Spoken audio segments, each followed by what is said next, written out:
Hello and welcome to the subject of poetry lesson 3 for the students of Department of Education. Before we start the lesson 3, it is important to review what we have studied and discussed in lesson 1. If you recall to your mind, we first talked about meaning of poetry, then we talked about definitions of poetry, then we discussed about functions of poetry. Point number 4, analysis of poetry, and it has 4 sub categories, that is to say, what kind of poetry, persona, imagery, and sound patterns. So these are the topics we first discussed in our lesson 1. Hope you recall all these points to your mind so that you can understand this lesson in a much better way. We move on to the next. The second page is also about a review of lesson 2. What we studied in lesson 2, if you recall to your mind, we talked about point number 1, what is language of poetry. Then we talked about difference between parts of a speech and figures of a speech. Third, types of figures of a speech, and we talked about 8 types. Number 1, simile. 2, metaphor. 3, personification. 4, hyperbole. 5, alliteration. 6, assonance. 7, consonants. 8, euphony. All these figures of a speech we talked about in detail with some examples. Hope you have recalled to your mind lesson 1 and lesson 2.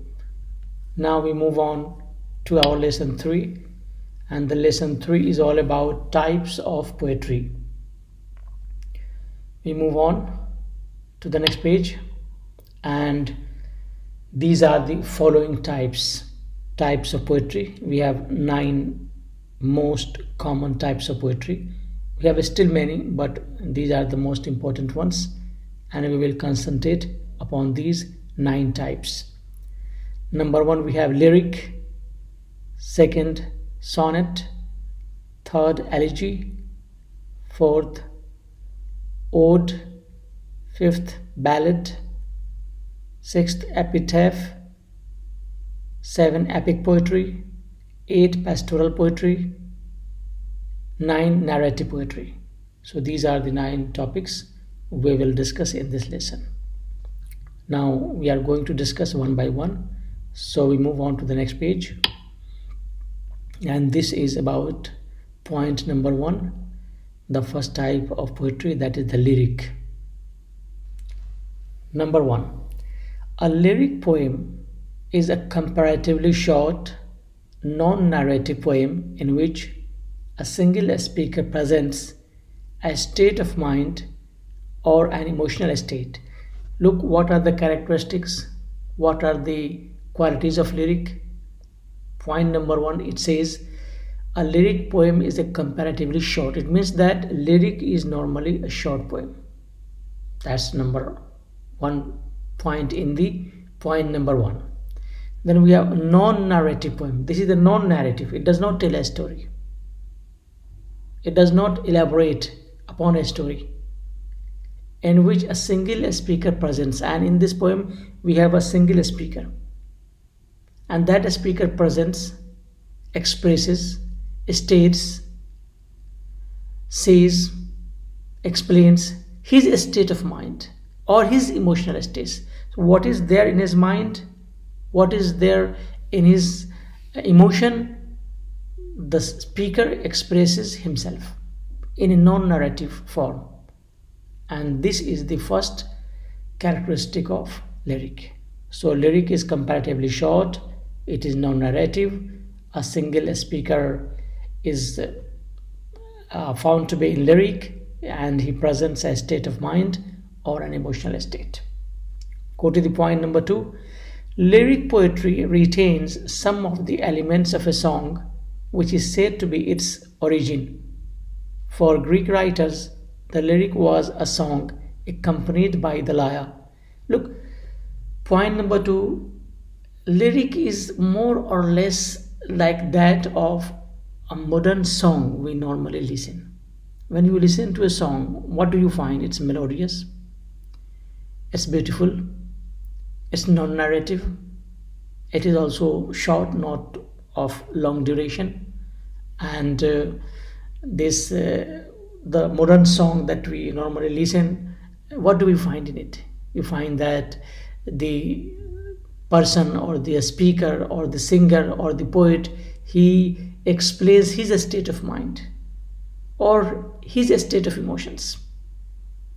That is why point number two says that lyric poetry is very much related to a song, and which is said to be its origin, means that the lyric has its origin from the type of song we normally listen. For Greek writers, the lyric was a song accompanied by the lyre. Long back in the ancient time, the Greek writers actually wrote lyric, and that song was sung by an instrument, musical instrument called lyre. So this word lyric also comes from that concept of Greek writers singing a song with the help of a musical instrument called lyre, and from that we derive the word lyric because it's melodious. Point number three, it appeals more to the heart than to the intellect. Look, the power of lyric is to the heart. You listen, you enjoy, you feel happy. And sometimes, even though you don't understand the lyric, the melody is such, the harmony is such that it makes you feel happy from inside. So, the appeal, that is the attraction side, the lyric appeals more to the heart than to the intellect, than to the mind, than to the reason, than to the logic, and so on. Point number four, lyric is a subjective poem. It expresses the poet's emotions. It is very personal. Look, point number four, it is a subjective poem. Subjective means not objective. Subjective, in which you express your own emotions and feelings. Then, next, it expresses the poet's emotions. Lyric talks about expression of deep feelings and emotions of the poet. Since it is subjective, it is very personal, not objective, not scientific. You cannot find logic and reason in this kind of poetry, that is to say, lyric. So these are the 4 points. All of them are important. Please keep them in mind. We move on to the next page. That is the second point, sonnet. Sonnet is another type of poetry. Point number 1. When you think about poetic forms, the sonnet might be the first one to come to mind. So sonnet has a long history.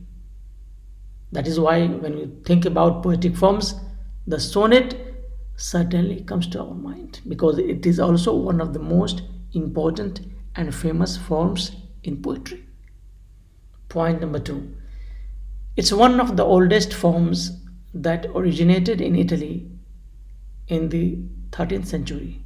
Look, sonnet is the oldest form of poetry, and sonnet originated in Italy in the 13th century. It's very simple.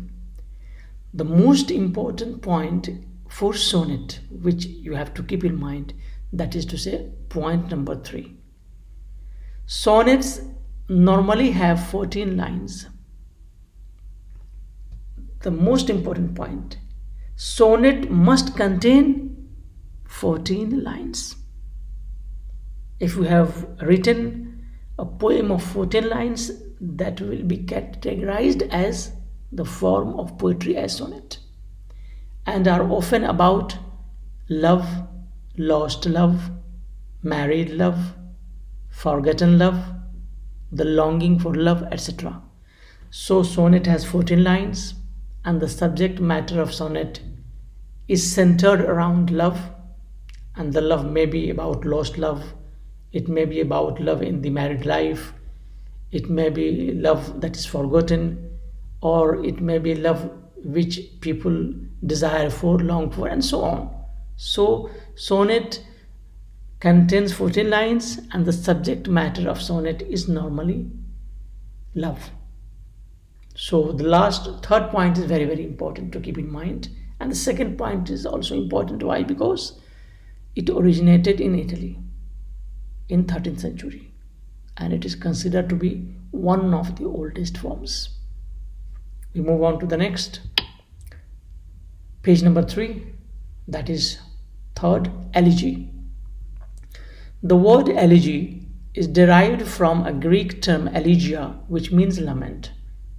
As it's clear, the word elegy comes from a Greek word, and in the Greek term it is known as elegia. And if you translate the Greek term elegia into English, it means lament. It means cry, weep, express sadness, sorrow, and so on. Point number 2, its subject matter is death.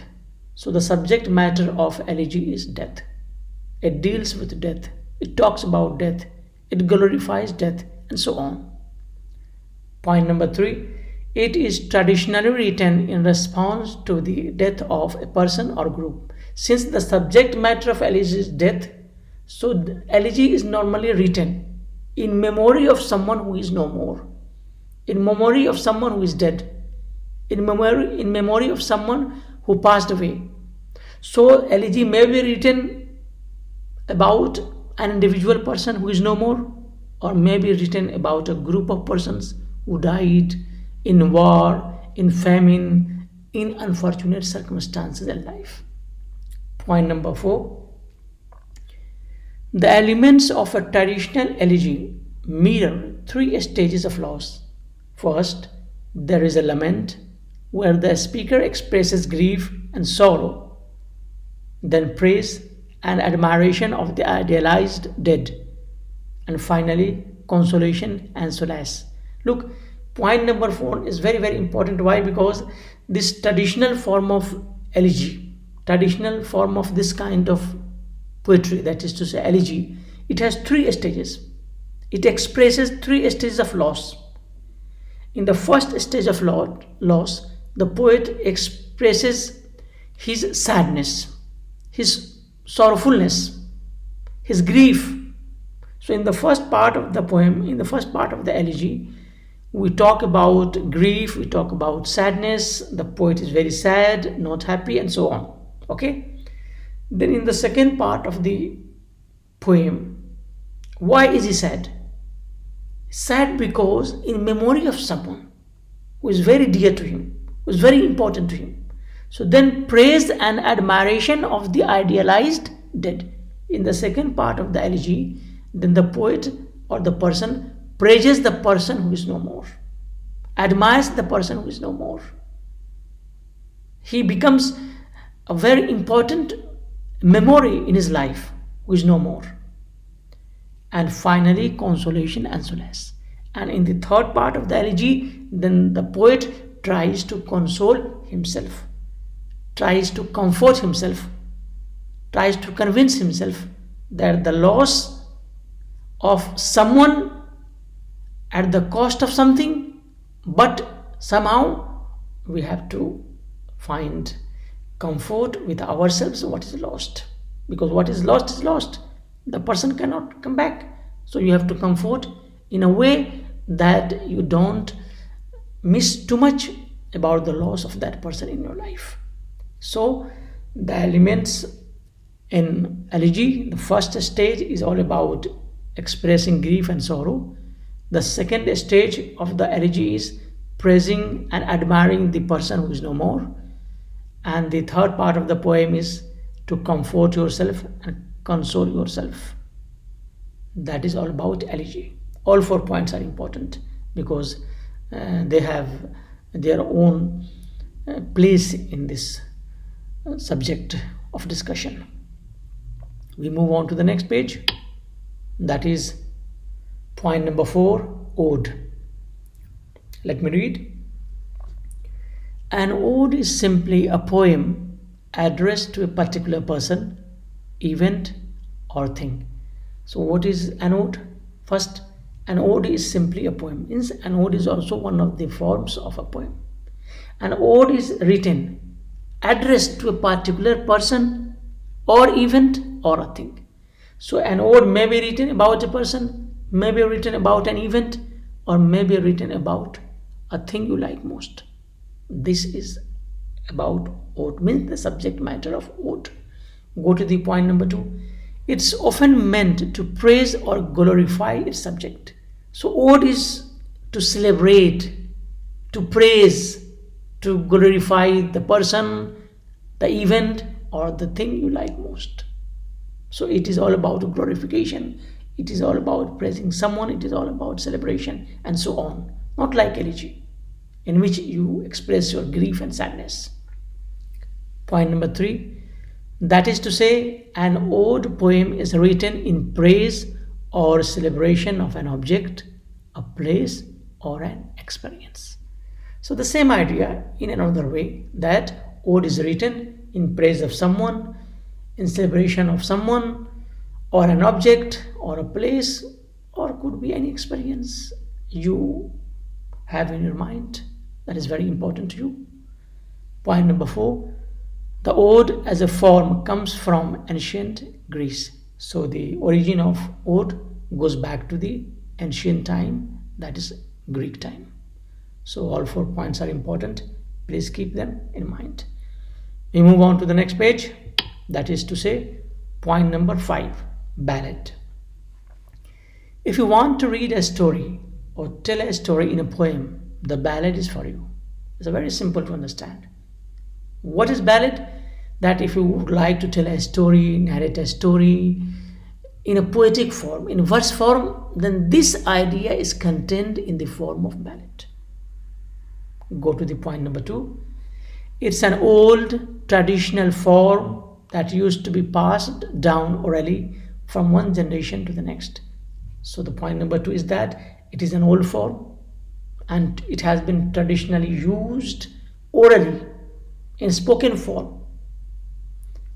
And this has been going on from one generation to the next. In the very beginning, the ballad normally it does not have written form.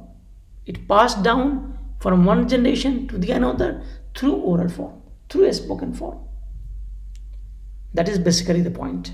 Point number 3, a ballad, it may be spelled like B-A-L-L-A-D, ballad, is a form of narrative verse that narrates or tells a story. So the point number 3 and point number 1 both are more or less similar to each other, but it is expressed in another set of words.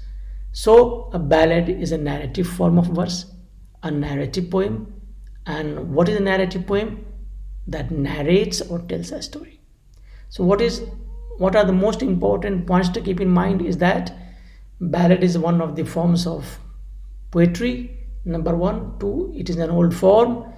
Traditionally it has been used, it has been passed orally from one generation to the next, and it is a narrative verse that tells a story. That's all. Then we move on to the next page, that is point number 6, epitaph. Look, epitaph, point number 1, the epitaph is like the elegy, only shorter. So you may say that epitaph is a very, very short form of elegy, but still they are not the same, different. It is near elegy but not exactly elegy. How? Go to the next point, point number 2. It's the kind of poem that normally appears on a gravestone or tombstone. Look, elegy is all about mourning the death of someone, all about grief you express over death of someone, all about sadness, sorrow, fullness over death of someone. That's okay. But epitaph is a kind of poem, a small poem, short poem. This poem is written on the gravestone or tombstone of somebody. For example, someone is dead and that someone is buried in the graveyard. Then we make a gravestone over it, and then in memory of that someone we write epitaph. We write some lines, beautiful poems as a memory of that person. And of course, in memory of someone, you may express deep sadness, deep loss, you can idealize the person, and so on. So elegy is different and epitaph is different. Epitaph, it is very necessary that it must be appearing on the gravestone or tombstone. Go to the 3. It's brief and it pays tribute to a person who has passed away. So epitaph is very brief, very short, and it pays respect, pays tribute to the person who has passed away, who is no more. Point number 4, it is a short poem in which a person, time, or event will be remembered. And it is a very short poem. And in that short poem, which is written on gravestone or tombstone, we recall the person, quality of the person, we recall how he lived during his time, and we also recall how he dealt with the situation and the events in his life. So this is epitaph. We move on to the next. 6. Let me check back. This is 6, sorry. This should be 7. It is by mistake, it is 6. It should be 7. Point number 7, epic poetry. Okay, look at the first point. An epic poem is a lengthy and narrative work of art. Epic itself is a very grand, very huge, and on a bigger scale. So the name itself suggests that epic poem is lengthy, long, and it is also a narrative work of art, narrative work of poetry, narrative work of verse. Go to the point number 2. It operates on a large scale, both in length and topic, such as the beginning of world history, Milton's Paradise Lost. Look, point number 2, it has many subpoints, many ideas. It operates on a large scale, means epic poetry is always based on large scale, large idea, both in length and topic, means the length of poetry will also be long, as well as the idea and the topic will also be grand. And we have one example in this direction, that is John Milton. He was a very famous poet and he wrote a very famous epic poetry, and that is Paradise Lost. And in the Paradise Lost, he talked about how this world was created by God. Point number 3, epic poem usually makes use of elevated style of language. Look, not only it operates on a large scale, not only that it is lengthy and the topic is also grand, but the style of language is also very high and beautiful and elevated, not normal, because the topic is very grand, it's very lengthy, so the style of language should also be very sophisticated, beautiful, and elevated. Point number 4, these long poems typically detail extraordinary feats and adventures of characters from a distant past. Look, in epic poetry, the themes of epic poetry, we talk about extraordinary feats, extraordinary celebrations, extraordinary way of praising someone who did a great job in the history of mankind. So we choose this kind of topic and treat that topic in that way. We also talk about adventures of characters, means those characters who are very strong, very daring, and they have triumphed over circumstances at different periods of time. Go to the 5. Epics can be presented as in oral or written form. So epic may be presented in oral form, spoken form, or maybe in written form. So all the 5 points are important to keep in mind. We move on to the next. This is the 7th. It should not be 6. We go on to the 8. That is pastoral poetry. Look here, pastoral poetry Number one, a pastoral poem is one that concerns the natural world, rural life, and landscape.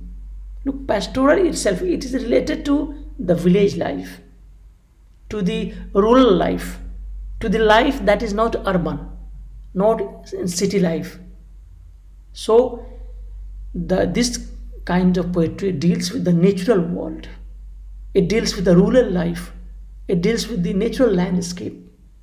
Go to the point number two. It brings a wonderful sense of harmony and peace to mind. Look, pastoral poetry, since it deals with the natural world, rural life, landscape, and if you read this kind of poetry and you want to write a poem about nature, it means this kind of poem brings a wonderful sense of harmony and peace to the mind. You feel relaxed, you feel satisfied, you feel happy. Point number three.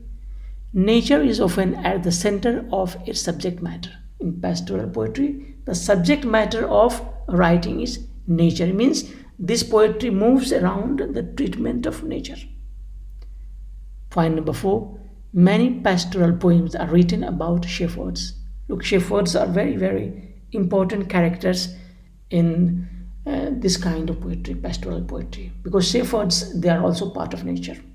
They live in the field, they live in the farms, they live in nature, and this could be one of the topics to write about. So all these 4 points are important. Please keep them in mind. Move on to the next, and possibly this could be the last point. That is, this should be point number 9, not 8. Narrative poetry. Point number 1. Narrative poetry gives a verbal representation in verse of a sequence of connected events. It propels characters through a plot. Look, narrative poem is a verbal representation. Means verbally, in a spoken form, you represent an idea. And how do you represent an idea? You narrate a sequence of connected events. So a series of connected events. In that form, you narrate a story in verbal form. And while you are doing in a sequence of connected events, it propels, it creates characters through that kind of plot. So the point number 1 is all about verbal representation through a sequence of connected events, and in the process of doing so, we create characters through a well-connected plot. Go to the point number 2. It is always told by a narrator. There is a speaker. There is a narrator in the poem. And that narrator and a speaker tells the story, narrates the story, narrates the sequence of events, and tells the story. Point number 3.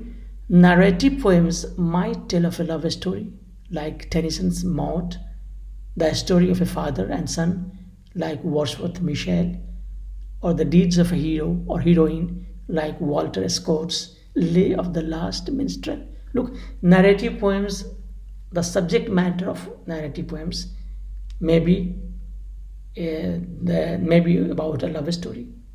As we have a famous poet, Tennyson, he wrote a beautiful narrative poetry, that is Maud. It may also talk about the story of a father and son. That is to say, if you read William Wordsworth's Michel poem, you will find this story. You can also talk about the deeds of a hero or heroine. And Walter Scott has written a very beautiful narrative poem about the deeds of a hero or heroine. And the name of the poem is Lay of the Last Minstrel.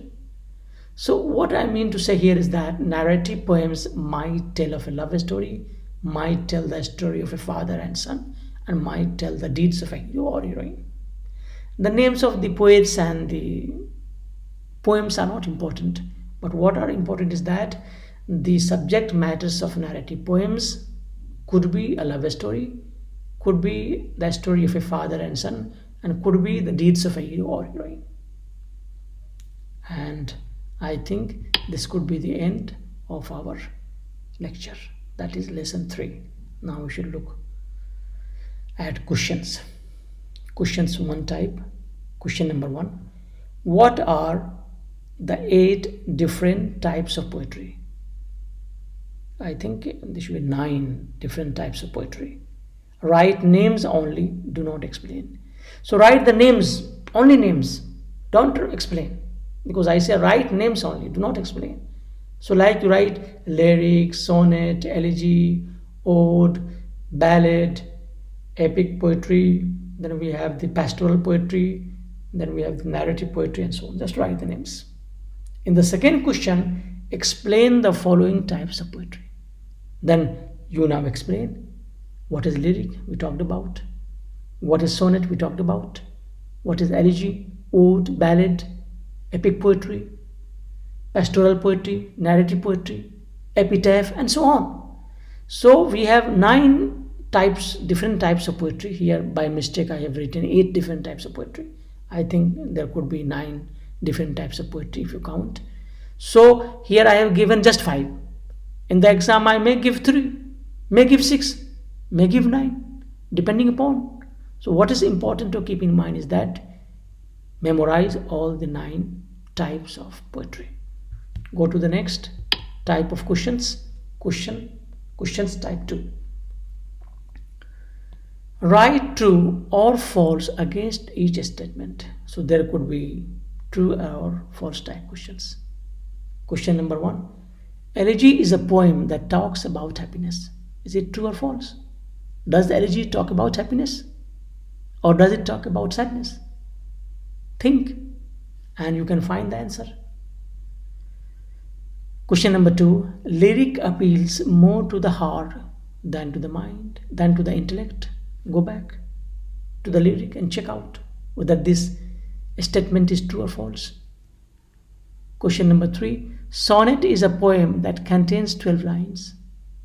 Does sonnet contain 12 lines or 14 lines? Go back to the topic of sonnet and find out the answer, whether this statement is true or false. Question number 4. An ode is a poem that praises or glorifies its subject matter. Question number 5. Ballad is an art of telling a story in a poem. So we have 5 questions here. In the examination, I may ask 3, 4, 5, 10, depending upon the situations. What is most important is that try to understand the concept and keep those concepts in mind so that you are able to answer any type of questions, any type of true or false questions. Anyway, here the answer is given. Question number 1 is false. Question number 2 is true. Question number 3 is false. Question number 4 is true. Question number 5 is true.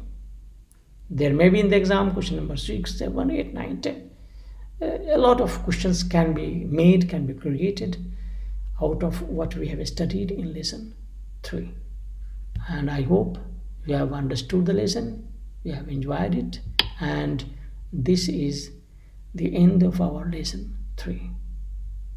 Okay, goodbye, thank you.